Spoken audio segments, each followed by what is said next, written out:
J'aimerais que nous ayons une pensée pieuse pour certains leaders qui nous ont quittés et qui sont dans le repos éternel.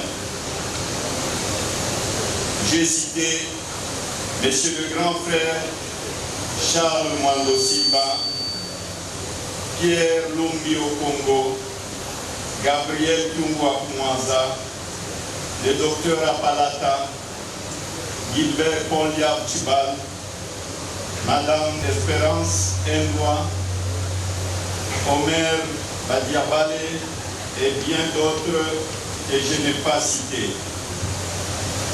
Que l'Éternel daigne accueillir dans son royaume tous nos frères et sœurs décédés dans les inondations à Kinshasa, ainsi à ceux qui ont perdu la vie suite aux agressions à l'est de notre pays, à Kwamout et partout ailleurs. Je vous prie d'observer, chers frères et sœurs, une minute de silence en leur mémoire.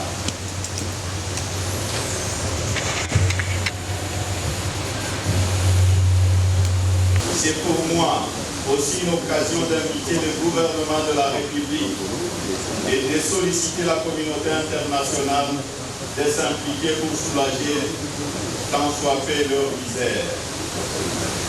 Je profite également de cette opportunité pour vous demander de mettre constamment en prière tous nos frères et sœurs qui sont tombés au front dans le combat pour la démocratie ou qui sont aujourd'hui injustement privés de leur liberté pour leur opinion politique. La convention de notre parti, qui se tient à Lubumbashi et se clôturera le 22 décembre de cette année, va se pencher sur le défi majeur à relever dans le cadre de notre parti. En cet esprit, je vous prierai de privilégier l'unité et la cohésion nationale. Des efforts doivent être conjugués pour lutter contre les antivalaires, privilégier la bonne gouvernance. Ainsi, nous pourrions arriver à bouter l'ennemi dehors et à mettre fin à la guerre d'agression dont notre pays est victime. Nous avons tous besoin de la paix et de la tranquillité afin de nous consacrer au développement de notre pays et à l'amélioration du vécu quotidien de notre population. Néanmoins, comme suite à mon interview sur RFI, France 24, je fais part de mon intention de me présenter comme candidat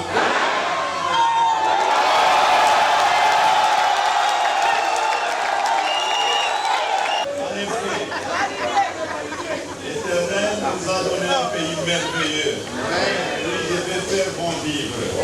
Mais suite à nos propres turpitudes, à notre égoïsme et à notre cupidité, nous en avons fait un enfer sur terre.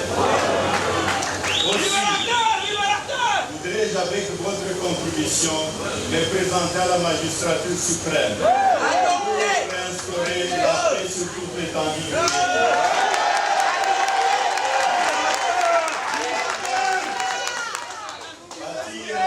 De droit, une république exemplaire où chacun pourra vivre en sécurité et dans la dignité par le fruit de son travail.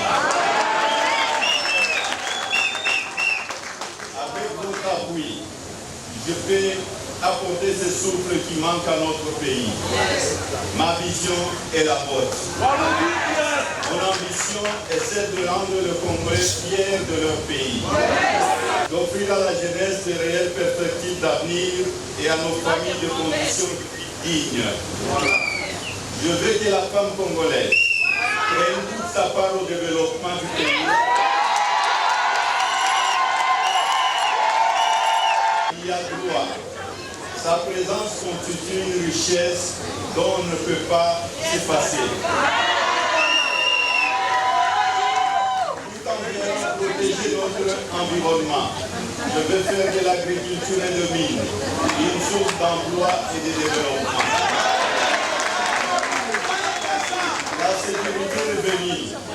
les affaires et les investissements assainis, je mettrai un point d'honneur à développer le tourisme, afin que le monde entier accède aux sites les plus extraordinaires dont regorge notre pays, avec des retombées économiques significatives en termes d'emploi. Je veillerai à ce que nos richesses culturelles, nos artistes, nos sportifs soient reconnus. Jadis, ils étaient nos grands ambassadeurs. Ils doivent retrouver toute leur place. Le génie congolais sera valorisé. Chers frères et sœurs, je suis un homme d'action.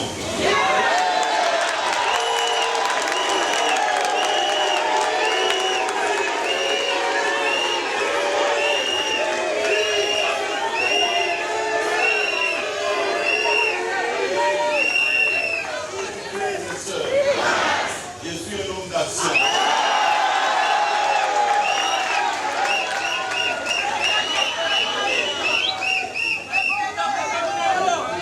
Je ne voudrais pas que mon discours s'éternise. Je vous prie de vous impliquer totalement dans les travaux et vous souhaite à vous et à tous ceux qui vous sont chers une bonne et heureuse année 2023. Et en ce 20 décembre, date de la 3e année d'existence de notre parti, un joyeux anniversaire à tous.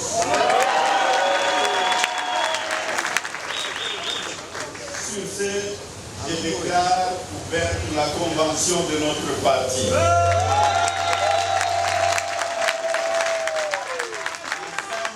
Ensemble, nous vaincrons. Que vive la République démocratique du Congo, que vive ensemble pour la République. Merci Mingi, accentue.